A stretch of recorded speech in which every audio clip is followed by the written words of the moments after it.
os desafios na construção dos direitos humanos no Brasil. Tá? Um tema extremamente importante, considerando o momento que nós vivemos de busca de soluções que não são as mais adequadas, ou pelo menos as mais democráticas. Tá? É pensar que, enquanto fato social, a sociedade brasileira está doente, porque entende que as falhas do Estado, a inoperância do Estado, principalmente no tocante aos aspectos de segurança, levam à busca de soluções que não são as mais adequadas. Então, o processo de construção dos direitos humanos foi uma luta muito árdua ao longo do processo histórico e, por essa razão, ela precisa ser mantida. A construção de lutas sociais, ela é sempre feita a partir da ideia de cidadania, de que nós alcançamos com muitas lutas. Portanto, a retroagir no tocante aos direitos humanos significa voltar a épocas em que as regras democráticas elas não eram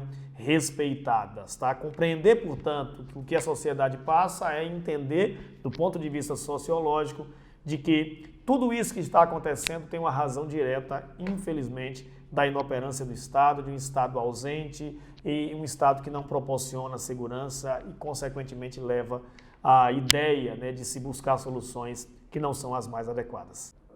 Aqui na tela nós temos o argumento principal. Com muita frequência a sociedade se vê diante da pergunta, quase sempre em tom de provocação, a quem se destinam os direitos humanos. Com isso, muitos querem sugerir que os bandidos são os maiores beneficiários. Outros, no entanto, reconhecem a importância de garantir a dignidade humana a todas as pessoas, sem exceções. Os princípios fundamentais dos direitos humanos, conquistados e consagrados internacionalmente após muito sofrimento ao longo das últimas décadas, e no caso do Brasil, expressos amplamente na Constituição de 88, constituem os pilares que sustentam o Estado de Direito moderno. Que visões universalistas vocês poderiam usar neste tema? Tá? Eu sugiro, entre diversas, trazer a ideia de cidadania de Thomas Marshall, utilizar o sociólogo britânico na ideia de que direitos são alcançados através de lutas sociais, de cidadania, portanto, como Estados.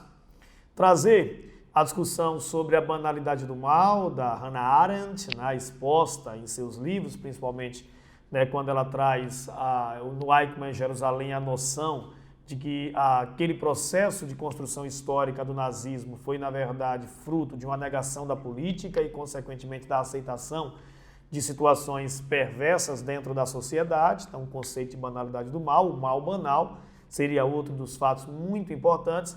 E, claro, trazer aí como sugestão a noção contratualista de Estado, já que o Estado, detentor do monopólio do uso da força física, na concepção weberiana, né, tem, portanto, o dever, já que ele é criado pelos homens através do Pacto Social, de estabelecer uma harmonia social, de construir uma harmonia social através de suas leis. As duas teses apresentadas para essa proposta são as seguintes, veja na tela. Fortalecer a sociedade civil, primeira tese. Segunda tese, proporcionar uma maior mobilização social. Bom, agora a relação e interpretação de tese tem fatores relacionados ao fortalecimento, né, de uma sociedade civil. Quanto mais fortalecida a sociedade civil, menores seriam os problemas. A concepção sociológica do Putin aqui cabe tranquilamente. Sociedades que são mais exigentes, que são mais participativas, tendem a ter menos problemas, né? E governos que são afastados, estruturas governamentais que estão distantes da própria realidade da sociedade civil, elas certamente tomam decisões autoritárias. Então, o fortalecimento da sociedade civil, formando um capital social, é fundamental para compreender a aproximação dessa sociedade com o Estado e, consequentemente, resolver os problemas. Que relação e que interpretação nós trouxemos para esse tema? Vejamos. Buscar na nossa história recente a inspiração para evitar aventuras e aprender com os acertos do processo de transição democrática. Eu praticamente dou uma dica para que você possa se utilizar aí da ditadura militar recente no Brasil, né? Para isso é essencial o fortalecimento de uma sociedade civil autônoma e independente, capaz de, em momentos históricos de transição ou crise, como o que se vive atualmente, fazer a diferença na balança do processo de mudança sociopolítico brasileiro. Já a nossa interpretação, eu trago a ideia de engajar pessoas e instituições na defesa dos direitos humanos, que é um dos grandes desafios do Brasil. Temos a comunicação como ação fundamental para a conquista de novos atores, para a defesa das causas sociais, e a comunicação é feita por meio de mensagens simples, boas histórias de organizações e campanhas que visam ampliar a participação da sociedade na luta pelos direitos humanos. Já a tese 2 fala em proporcionar uma maior mobilização social.